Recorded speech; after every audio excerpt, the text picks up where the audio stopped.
Сайн байцгаана уу? Та компьютерийн шинжилгээ ухаанд сонирхолтой юу? Хэрвээ тийм бол энэ видео танд яг тохирно. Өнөөдөр бид компьютерийн шинжилгээ ухааны салбарын хамгийн ирээдүйтэй 10 мэрэгжлийн танилцуулах бөгөөд тус бүрийнхэнд цалин, шаардлагатай мэдлэг, ирээдүйн ажлын байрны өсөлтийн талаар ойлгомжтой байдлаар хүргэх болно. Эхнийх нь програм хангамжийн хөгжүүлэгч. Програм хангамжийн хөгжүүлэгч бол хамгийн өргөн тархсан олон компаниудад эрэлттэй мэрэгжил юм. Та веб, гар утас, ширээний програмуудыг бүтээхэд оролцсон. Математикийн хувьд дунд түвшний ойлгох шаардлагатай бөгөөд дундад цалин жирд Америкийн нэгдсэн улсад $127,000 байна. Ажлын байрны өсөлт 26% байгаа нь маш урттай гэсэн үг юм аа.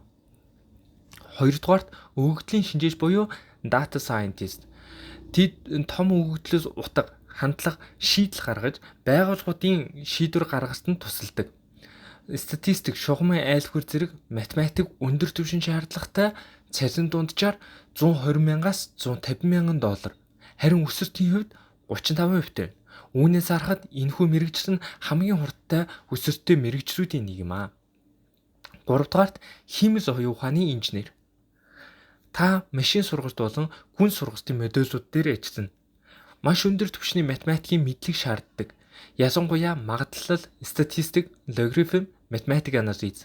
Цалин $150,000-аас дээш хүрдэг бөгөөд энэ чиглэлд 31% өсөлттэй байна. Дөрөвдүгээрт кибер аюулгүй байдлын шинжээч.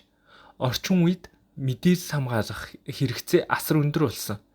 Энэ чиглэлд ажиллахын тулд сүлжээ, системийн ойлголттой байх шаардлагатай бөгөөд математикийн мэдлэгийн дунд түвшинд хангалттай.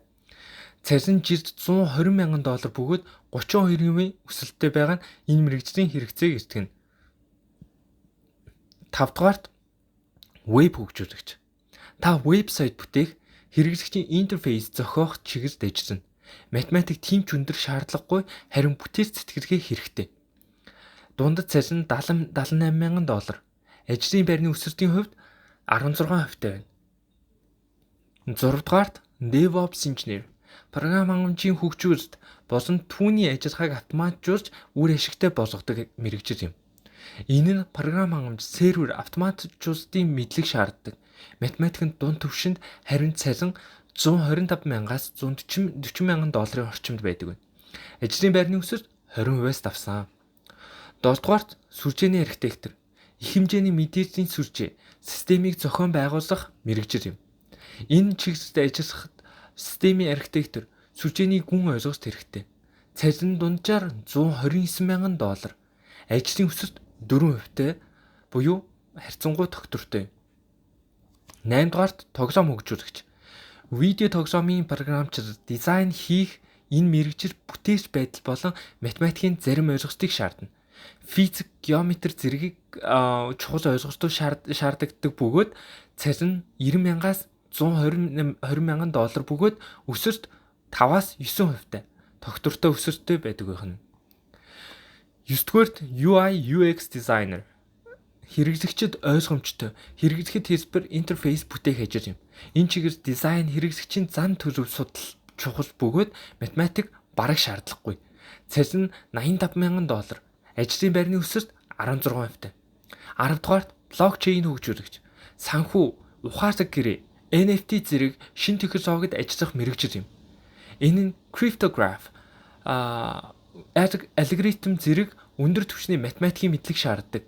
Цалин $125,000-аас $180,000. Ирээдүйд хурдтай өсөх төлөвтэй салбар юм. Компьютерийн шинжилгээ ухаан гэдэг бол зөвхөн код бичих биш, маш олон чиглэлтэй олон төрлийн чадварыг хөгжүүлж явуулдаг салбар юм. Та логик сэтгэлгээтэй бол програмчлал, өгөгдөл, химийн оюун ухаан руу орж болно. Харин бүтээч хүмүүнлэг хандлагатай бол веб дизайн, UX, UI тал руу явах боломжтой. Хамгийн гол нь та өөрийн сонирхол, давуу тал, ирээдүйн зорилгоо ойлгоод зөвхөн зөв чиглэлээ сонгоорой. Хэрвээ энэ видео танд хэрэгтэй байсан бол лайк дараад найзуудтайгаа хуваалцаарай. Аль мэрэгжил танд хамгийн сонирхолтой санагдав? Сэтгэл хэсэгт бичиж үлдээгээрэй. Баярлалаа.